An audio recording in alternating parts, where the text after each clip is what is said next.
अपन बात कर रहे थे अर्थव्यवस्था में मंदी की।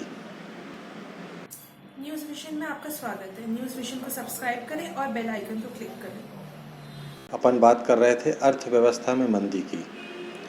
अर्थव्यवस्था में जो मंदी आई है उसमें एक बहुत बड़ा हाथ रहा है बैंकिंग सेक्टर का भी, जो लोन एनपीए हुए हैं।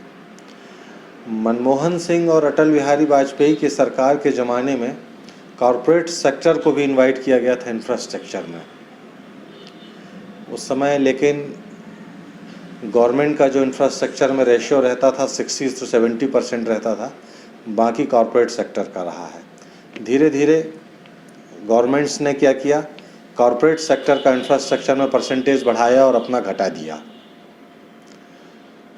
बैंकों ने इफरात लोन बांटे बिना किसी देखा सीखी के, जबकि चाहिए ये था। सामान्यतः जो विश्व की दूसरी कंट्रियां हैं वो क्या करती हैं कि जो उनका जीडीपी रहता है उसका 3 to 4% लोन देते हैं बैंक सेक्टर्स। हमारे यहाँ बैंकों ने क्या किया, ख़ास तौर से पब्लिक सेक्टर्स के बैंकों ने, कि जो जीडीपी का 10 से 12% तक का लोन बांट दिया।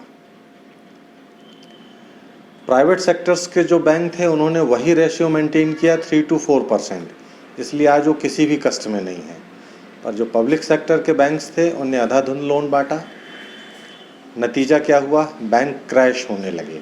अब इसको अपन लगभग इस तरह से समझ सकते हैं कि जीडीपी का 10% बांट दिया इंफ्रास्ट्रक्चर में, प्लस बैंकों ने दूसरा बड़ा घालमेल क्या किया कि ये पैसा आम जनता का था, छोटे इन्वेस्टर्स का था, मध्यम वर्गीय परिवारों का था। उनसे तो ये लगातार पैसा वसूलते रहे मिनिमम बैलेंस के नाम पे, ट्रांजैक्शंस के नाम पे, और उद्योगपतियों के लिए उदारवादी नीति अपनाई। उद्योगपतियों ने एक होशियारी क्या की कि किसी भी प्रोजेक्ट में ऐसे समझ लीजिए कि 100 रुपये लगने हैं, तो उनने 110 और 120 रुपये का प्रोजेक्ट बनाया। लोन होता है 80%, 20% इक्विटी लगती है। इक्विटी उद्योगपति का वो खुद का पैसा रहता है, या वो जो बाज़ार से वसूलते हैं अपने म्यूचुअल फंड्स के द्वारा, शेयर के द्वारा। पर इससे हुआ ये कि जब उनने प्रोजेक्ट रिपोर्ट बड़े अमाउंट की लगाई तो उनका खुद का 20% बढ़ गया। पूरा पैसा बैंक का था। अगर मुनाफा हो जाता है तो उद्योगपति का है, और घाटा हो जाता है तो उनका कुछ नहीं जा रहा। और इस तरह इंफ्रास्ट्रक्चर जब क्रैश किया, उस लेवल के काम नहीं हुए। दूसरा ऐसा ही पावर सेक्टर में हुआ। पावर सेक्टर में जम के इन्वेस्टमेंट्स हुए, बड़ी प्रोजेक्ट प्रपोजल से ज़्यादा लोन आए, और फिर पावर सेक्टर ने काम ही नहीं किया। बिजली यूनिट्स उनकी थी 910 रुपये, जो किसी स्टेट ने खरीदी नहीं। जब स्टेट ने नहीं खरीदी तो कोल इंडिया ने उनको सस्ते दामों पे कोयला नहीं दिया, पावर प्रोजेक्ट में पैसा जाम होके रह गया।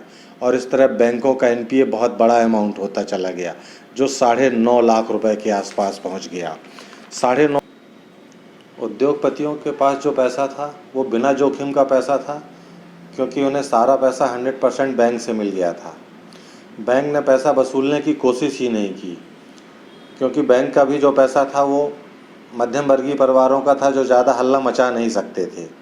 इस तरह पूरा पैसा डूब गया। इसका अपन ताज़ा उदाहरण की बात करें तो विजय माल्या, नीरव मोदी, ऐसे कई ताज़ा उदाहरण हैं कि इनका खुद की पूंजी लगी नहीं थी, बैंकों की पूंजी जाम हुई, जिससे इनको घाटे का कोई फ़र्क नहीं पड़ा और ये अपनी दुकानदारी समेट के देश छोड़कर ही चले गए।